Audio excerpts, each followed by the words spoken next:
Hi everyone, my name is Yan Fen, physiotherapist from Parkinson Society Singapore. In this module, we'll be going through physiotherapy assessment and outcome measures in people with Parkinson's. If you have a training booklet with you, you may refer to the module CE2. By the end of this module and the upcoming practical workshop, you should be competent in performing standardized subjective and objective assessments on clients with Parkinson's, observing Parkinson's related movement disorders such as freezing of gait, fascination, dystonia, and dyskinesia, as well as being able to conduct a clinical outcome measure for them. To perform a detailed subjective assessment, we should first assess to make sure that our clients are fit for exercise. I believe everyone will be very familiar with this PARQ form. So this is very important for us to make sure that our clients are ready and they are physically fit for exercise or any physical intervention. It is also important during the subjective assessment to ask a little bit more about their movement disorder.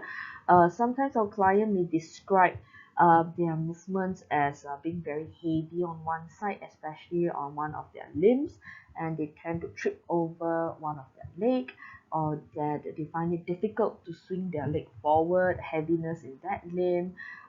They may also complain to you about their tremors, or that they feel that their leg is always stuck to the ground whenever they try to turn or whenever they are in tight corners.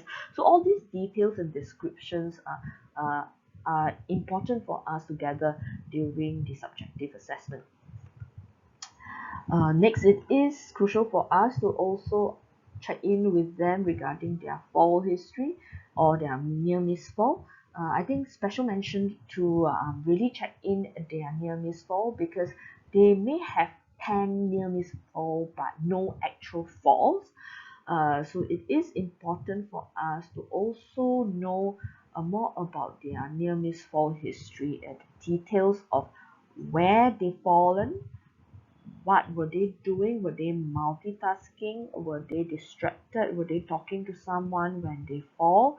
The actual location of where they are falling, and also trace whether there is a trend of a pattern whereby they are always falling in a particular place, be it maybe in the kitchen where there's tight corners, or near the doorway when they freezes when they try to walk through the doorway, or is it when they are trying to hop on the elevator, or when they are in the toilet whereby there is tight spaces.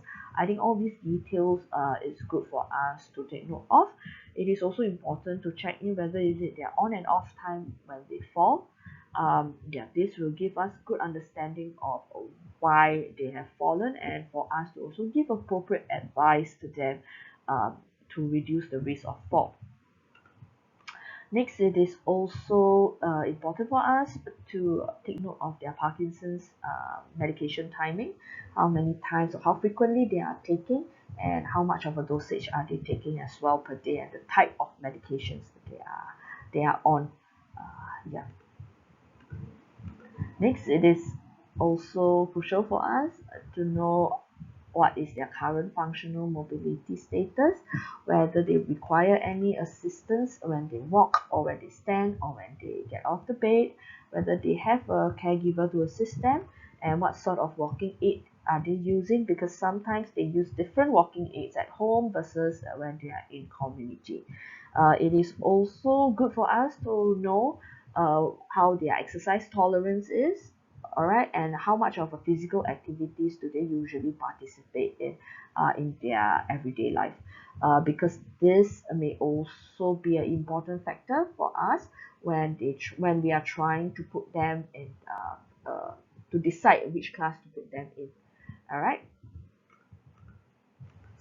Next, with all other conditions as well, it is also important for us to know about their past medical history, and if they have any surgery done previously or recently, so that we know if we need to take any precaution.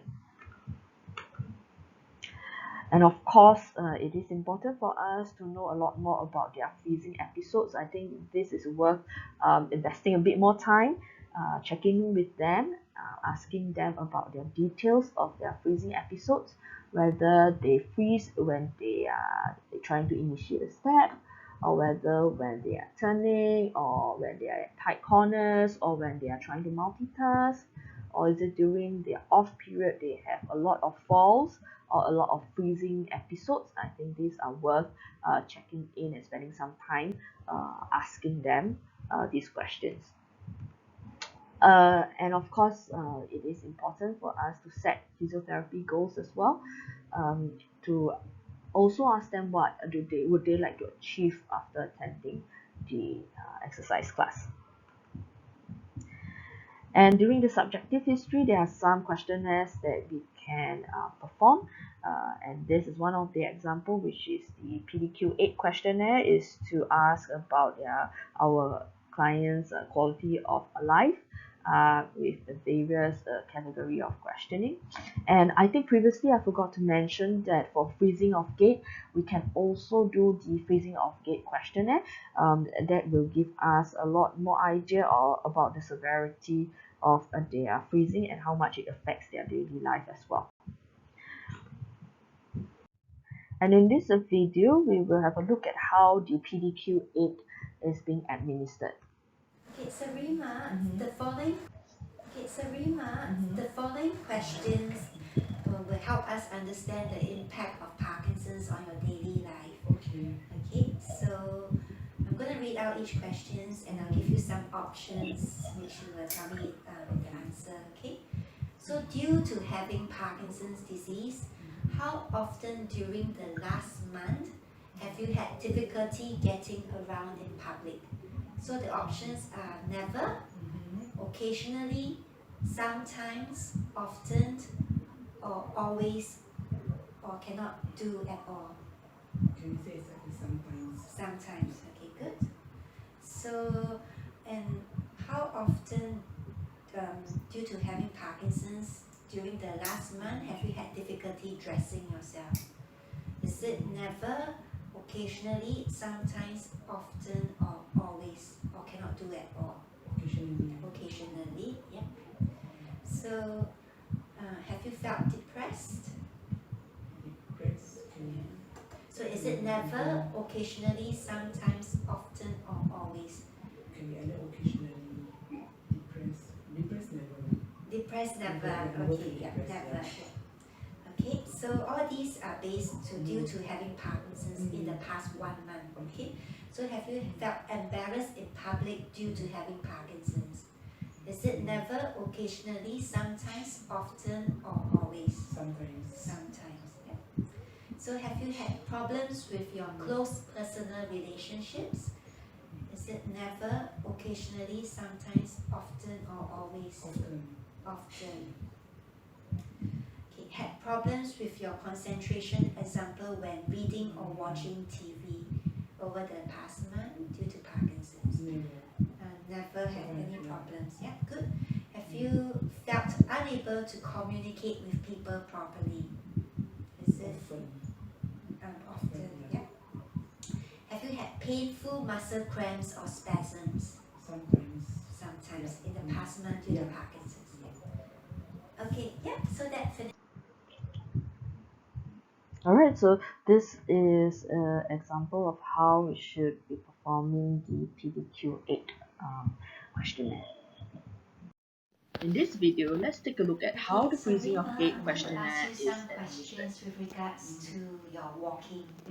Okay, so all the answers, okay, except the third question that I asked, will be based on your experience over the last week. Okay. Okay, so over the last week, during your worst state, do you walk, is it normally or almost normally, somewhat slow?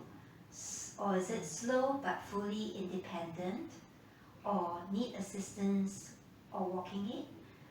Or is it unable to walk? Need assistance. Because I need assistance. Need assistance or walking it over the past week? Yeah. Okay. So are your gait difficulties affecting your daily activities and independence? So the options for answers are 0, not at all, 1, mildly, 2, moderately, 3, severely, 4 unable to walk I in the feel, past week. I feel that it's a bit moderately. So it's affecting you Yeah. moderately. Okay. Okay, next. Do you feel your feet gets glued to the floor while walking, making a turn, or when trying to initiate walking? Example, freezing. So this would mean that before you start, you feel that that your feet get stuck to the floor and you take some time before you take the first step, or it could be walking and turning and you feel like it's stuck. Yeah. Okay, so the options are never, you never experienced this. Okay, or is it one, very rarely, about once a month? Number two, rarely, about once a week. Number three, often, about once a day. And number four, always, whenever walking. It can be happens like once a day. Once a day. Yeah. So it's rarely once a Yeah. day that you experience this. Okay. Right. So based on your experience over the last week, how long is your longest freezing episode? Is it 0, never happened, 1 to 2 seconds, or is it 2, 3 to 10 seconds, option 3, 11 to 30 seconds, or option 4, unable to walk for more than 30 seconds? Within that 3 to 10 seconds. 3 to 10 seconds. Okay, good. Hesitation episode. That's freezing when initiating the first step over the last week. Is it never happened? Or 1 takes longer than 1 second to start walking, or 2 takes longer than 3 seconds to start walking, or 3 takes longer than 10 seconds to start walking, or 4 takes longer than 30 seconds to start walking. It takes longer than 2 takes longer than 3 seconds to start walking. Okay. And the last question is, how long is your typical turning hesitation? That's freezing when you are turning. Okay, so over the past week. Is it 0, none at all? Is it 1, resume turning in 1 to 2 seconds? Number 2, you're able to resume turning in 3 to 10 seconds. Number 3, resume turning in 11 to 30 seconds. Number 4, unable to resume turning for more than 30 seconds. It's within 3 to 10 seconds. Within 3 to 10 seconds. Okay, yeah. So thanks very much for that. To perform a thorough objective assessment, we may start with observation of our client's gait pattern. People with Parkinson's may have bradykinesia, which is the slowness of movement when they walk. They may also walk with short, shuffling steps and a reduction in stride length. We may also observe some reduction in their arm swing when they walk, and they may also present with a forward stoop posture during ambulation. Commonly, we may also observe some freezing of gait as well during their ambulation. And during our assessment, it is important for us to take note when our client freezes. They may freeze during different points of their gait. And for example, they may freeze during initiation of the step. They may freeze when they turn or when they're negotiating a tight corner. They may also freeze a little bit more when they are multitasking, and more frequently, our clients do freeze a lot more during their off time. And in this video, we'll have a look at how this gentleman is walking his 10-meter walk test, and you will see that he does freeze at various points of his gait.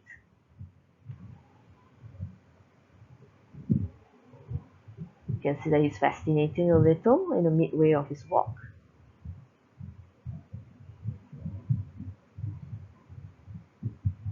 So at this point, he's trying to turn, and there's some freezing when he's trying to turn.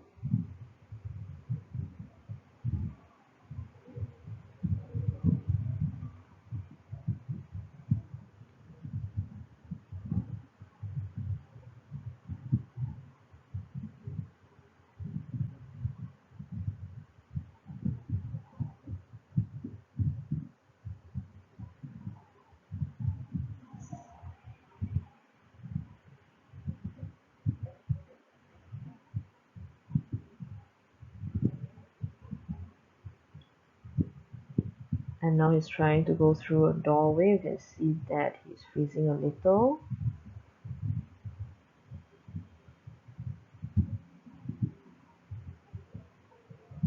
So this is very obvious. He's freezing while he is trying to complete a 360 degrees turn.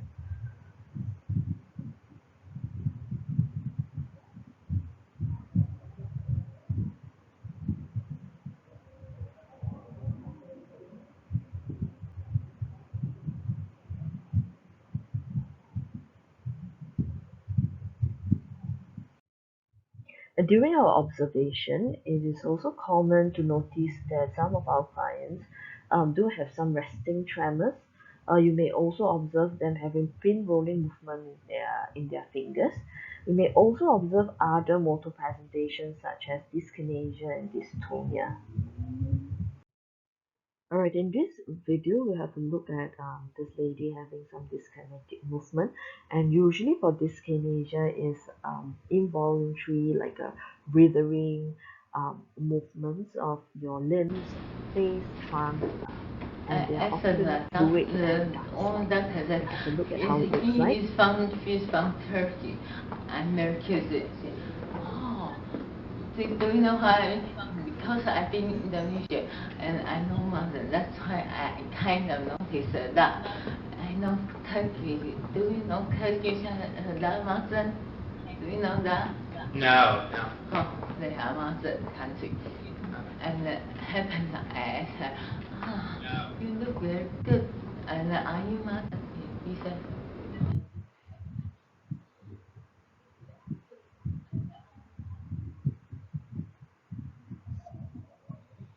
Alright, and yeah, so this is how a dyskinesia looks like. In this slide, we will be looking at a lady having some dystonia, and usually for dystonia, it is more of like a sustained muscle contractions, stiffening of the muscles, and it can also cause repetitive movements or abnormal postures or cause abnormal walking pattern as well. And in this video, we'll have a look at this lady how she walks with her dystonia. you can back up. This is awesome. The cramping movement makes it hard to walk.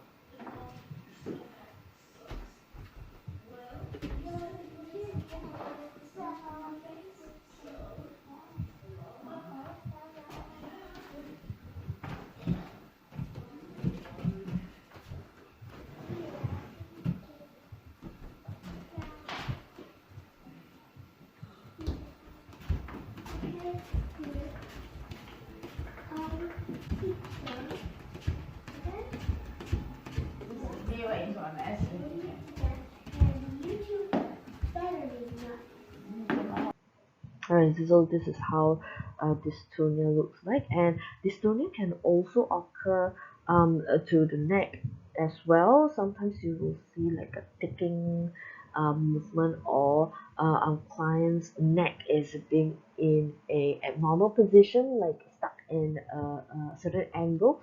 So that can also be a presentation of dystonia. And some of the common posture that people with Parkinson's may adopt will be that of a forward stoop posture as shown on the left. Alright, and some may have what we call the captochomia, which is an abnormal and involuntary forward flexion of thoracolumbar spine, and it actually worsens during standing as well as walking, but they will subside when they lie down in supine or in a recumbent position. You may also have clients adopting this slanted posture as seen on the right, and this is what we call a PISA syndrome. Other than observation, we should also assess our client's cognition. We can first do so by checking in their orientation of place, time, person. Actually, during subjective assessment, we would have some inclination whether this client may have some cognitive deficit or not, because sometimes they may not be answering our questions very well, especially when we are asking specific questions and they are unable to answer, or they can't quite follow your instructions, be it one step command, two or three step command, or that when you're asking A, they somehow answering C or D, or they're basically not quite following through your instructions and answering your questions. And if you have a sense that they may have some cognitive deficit, it is also good for us to perform MMSE or MOCA to objectively quantify and determine if our client have a cognition issue. During our objective assessment, we should also assess our client's strength via the MMT. We should also take a look at their range of motion. We should pay special attention to their ankle range, their hip range, because more often than not, they may have limited range of motion in these joints. For muscle leg, we should also take note that people with Parkinson's may have very tight pectoral muscles, very tight hamstrings. They may also have tight calves as well. So these are those muscles that you may want to have a look at. We should also assess their sensation as well as their proprioception during our objective assessment. We should also be assessing rigidity in our client, as this is also a common presentation with people with Parkinson's. Rigidity is So in one this of video, three we'll have major a look at types how of we tone should be assessing disturbances, rigidity. one being spasticity, another is called paratonia or Gegenhalten, and the third is rigidity. Rigidity is not length dependent or velocity dependent, so the increase in tone is constant throughout the movement. Josie, just relax your arm for me as best you can. And it's the job of the examiner to move all of the joints, especially the wrist, as this is a good sensitive joint for detecting any Parkinsonism, and feel if the tone is increased or indeed decreased. If you thought there might be some hypertonia or rigidity, but it wasn't coming out, you would ask the patient to actually move the left arm. This is an activation maneuver. So Josie, can I get you to use your left arm and just make chicken wing movements like that for me? You focus on that arm, you give me this one. Excellent. Tone's normal. So just as we do rigidity in the upper limbs, we also need to do it in the lower limbs. And so what I'll do is move your leg around now, Josie. So just relax for me. I want you to just relax. I'm going to move it around and you just relax. And you can feel and you can probably see that the tone's normal there. And again, we try and move all of the joints and I suppose take the chance to look for any clonus as well. Although we would find that with pyramidal disorders. If we thought there was hypertonia that we were missing, again, we do the chicken wing. Can you move your left arm for me, please, Josie? You focus on that, you give me this leg. Excellent. So tone is normal. Okay, so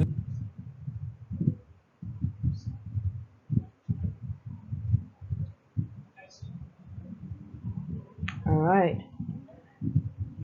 So in this slide, we'll be looking at how to score the rigidity on this rigidity scale, on a scale of 0 to 4, 0 being normal with no rigidity, and with progressive rigidity, we will see a scoring of 1, which is slight rigidity, only detected with activation maneuver. Scoring of 2, which is rigidity detected without activation maneuver, but a full range of motion is easily achieved. And we have a moderate rigidity, whereby rigidity is only detected without activation maneuver, but full range of motion is achieved with effort. And last but not least, a scale of 4, which means a severe rigidity, is that the rigidity is detected without activation maneuver, but full ROM cannot be achieved. During the objective assessment, we should also be assessing our client's coordination by performing the rapid alternating movements such as the finger toe tapping assessment. And in this test, we are looking at the quality of their movement as well as their ability to When you have coordinate patients do the rapid that movement. alternating movements, And in it's this important to video, have them we go will both as observe big as they and can with take the a look at movement how and as this fast as assessment they is can being with the done. movement. If you don't give them those instructions, they might go really big but slow or really small but fast. You have to have them do both or you'll miss some subtle changes. You also want to look at the change in the movements. So do the movements get slower over time and do they get smaller over time? Which means you have to do enough of the movements to catch that. Usually 10 repetitions is enough. So I'm going to demonstrate that here with Larry. I want you to follow my instructions. tap your thumb and index finger as big as you can and as fast as you can.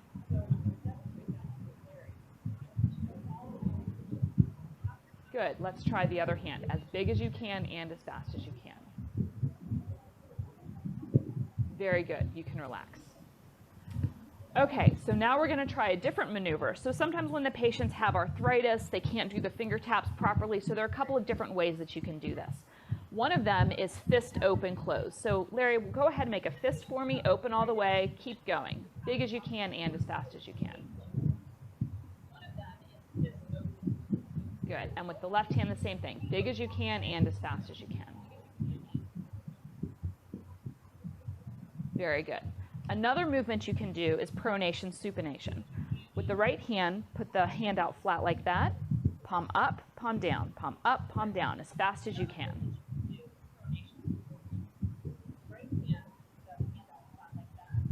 Good. The left hand, the same thing. Up, down, up, down.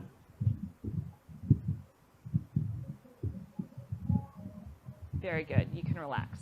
So as you see through the entire movement, there's a slight reduction in the amplitude and a slight reduction in the speed. That's what you're looking for. Okay, so you can also look for bradykinesia in the lower extremities. The most sensitive maneuver to do is toe tapping. So what I want you to do, Larry, is put your feet a little bit closer to here. Perfect. Keep your heel on the ground, and with your right foot, I want you to tap your toes big and fast.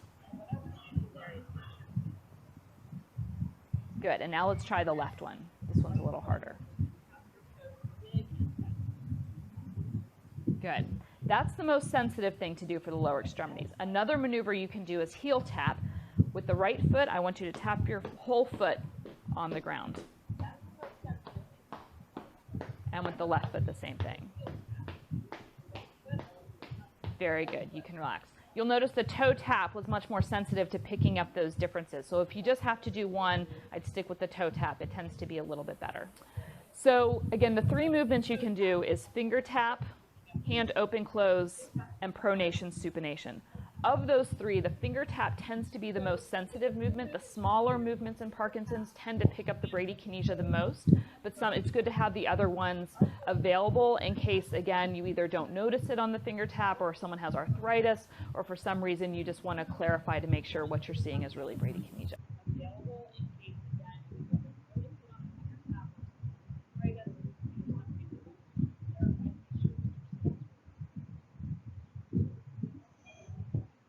Alright, so this is how you perform the finger and toe tapping assessment. During the objective assessment, we should also be looking at their standing balance, and of course, we all do know that we should assess their static and dynamic balance, be it getting them to stand feet together, tandem, single leg stance on a firm ground or on a soft foam. We can also get them to perform alternate stepping forward, alternate foot taps, to just assess their dynamic standing balance. And also we should assess their pull test, of which the next slide we will look at how we should be doing it correctly. Alright, so in this video we'll have a look at how the pull test is done. 2 steps to catch yourself, and I'm right behind you. I won't let you fall. Ready? Good. 2 steps to catch yourself, and I'm right behind you. I won't let you fall. Ready? Good. Now I'm going to pull you a little harder. Good. One more time. Excellent. So as you can see, Larry was able to catch his balance in 1 or 2 quick steps. If someone takes more than that and their center of gravity gets too far, they might take 3 or 4 or 5 steps, but still be able to catch their balance. But that makes you a little worried that they might be at risk for falling. Other patients might take a couple short steps, but their center of gravity gets so pulled off that Yeah, so those are the things that you should be looking for, and the pull test does give you a clearer understanding of how your patient is with regards to their standing balance and if they have a risk of falling or not. And this is the scale for recording your findings during the pull test. It's a scale 0 to 4, 0 being the client is able to recover with 1 or 2 steps, and then there's slight posturing stability whereby the patient requires 3 to 5 steps, but the client is able to recover unaided. And we move on to 2, whereby our client have mild postural instability and they require more than 5 steps and they are able to recover unaided. And then we move on to moderate postural instability, whereby our client able to stand safely. However, there is no postural response and they do fall if they are not caught by the tester. And then we have a severe postural instability, whereby our client is very unstable and tend to lose balance spontaneously or just with a gentle tap on their shoulders.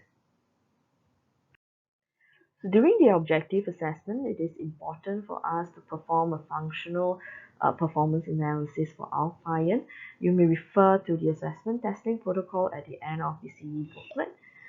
Some of the example of some functional assessment would be 10-meter walk test, time up and go test, as well as 5 times sit to stand. It is important for us to perform these assessments in a standardized manner in order to get accurate results from these assessments. Last but not least, we should also perform vital signs and postural BP check for our client, as we know that postural BP drop is a very common presentation of people with Parkinson's. So we're coming to the end of the CE2 module. Please do attempt the questions in your learning activity booklet to test the understanding of what we have gone through during this lecture.